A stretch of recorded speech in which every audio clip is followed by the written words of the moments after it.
बिस्मिल्लाहिर्रहमानिर्रहीम। Welcome to the knowledge academy channel.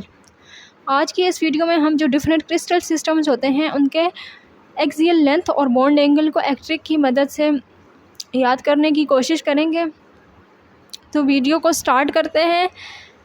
तो सबसे पहले एक सेंटेंस याद करना है, क्यूट अवर मदर। अब ये जो क्यूट में सी है ये क्यूबिक क्रिस्टल के लिए है, टी टेट्रागोनल के लिए है, ओवर में जो ओ है वो ऑर्थोगोनल के लिए, फिर मदर में जो एम ओ वो मोनोक्लिनिक के लिए यूज़ हुआ है, टी एच ट्राइक्लिनिक के लिए है और एच ई हेक्सागोनल के लिए, और जो लास्ट में आर है मदर का ये रोम्बोहेड्रल के लिए यूज़ किया है। तो इस तरह से इन क्रिस्टल सिस्टम्स की सीक्वेंस को याद कर लेंगे। फिर इनके एक्सियल लेंथ को याद करने के लिए ये नंबर्स की सीक्वेंस को याद करना होगा, जिसमें पहले आ जाता है 0, 1 और फिर 222, फिर 1 और फिर 0। मींस ये जो क्यूबिक क्रिस्टल है इसमें ए, बी और सी ये जो सारी लेंथ्स हैं ये बराबर होंगी। फिर टेट्रागोनल में जो एक लेंथ होगी वो डिफरेंट होगी, ए बी के बराबर होगा लेकिन ये दोनों सी के बराबर नहीं होंगे। फिर टेट्रागोनल में जो तीनों लेंथ्स हैं ये अनइक्वल होंगी। मोनोक्लिनिक में भी ये जो तीनों लेंथ्स हैं ये बराबर नहीं होंगी। ट्राइक्लिनिक में भी लेंथ्स इक्वल नहीं होंगी। फिर हेक्सागोनल में फिर एक लेंथ डिफरेंट आ जाएगी और रोम्बोहेड्रल में फिर तीनों लेंथ्स बराबर हो जाएंगी। तो इस तरह से हम एक्सियल लेंथ को आसानी से फाइंड आउट कर सकते हैं।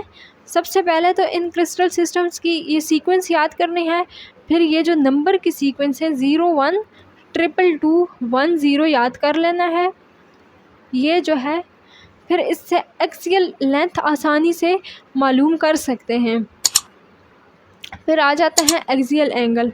तो एक्सियल एंगल में ये जो फर्स्ट 3 क्रिस्टल सिस्टम है इसमें ये जो सारे एंगल हैं अल्फ़ा, बीटा और गामा ये 90 के बराबर हैं। मोनोक्लिनिक में जो एक एंगल है वो 90 के बराबर नहीं होगा जो कि बीटा वाला है।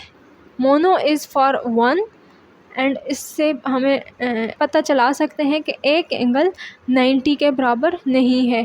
ट्राइक्लिनिक में ट्राई का मतलब होता है 3, तो तीनों एंगल 90 के बराबर नहीं है।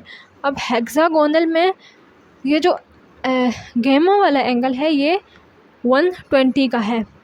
अब हेक्सेन जो स्ट्रक्चर होती है उसमें 6 एंगल्स होते हैं और जो हर एक एंगल होता है वो 120 डिग्री का होता है। तो इससे हम ये अंदाज़ा लगा सकते हैं कि हेक्सागोनल जो स्ट्रक्चर होती है वो उसमें एंगल 120 के होते हैं। तो हेक्सागोनल में ये जो गामा का एंगल है ये 120 का होगा। फिर रोम्बोहेड्रल में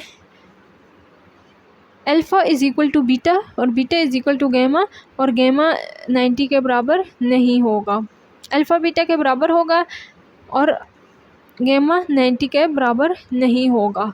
तो इस तरह से हम सॉलिड स्टेट में जो डिफरेंट स्ट्रक्चर्स होती हैं, क्रिस्टल सिस्टम्स होते हैं, उनके एक्सियल लेंथ और एक्सियल एंगल को आसानी से याद रख सकते हैं।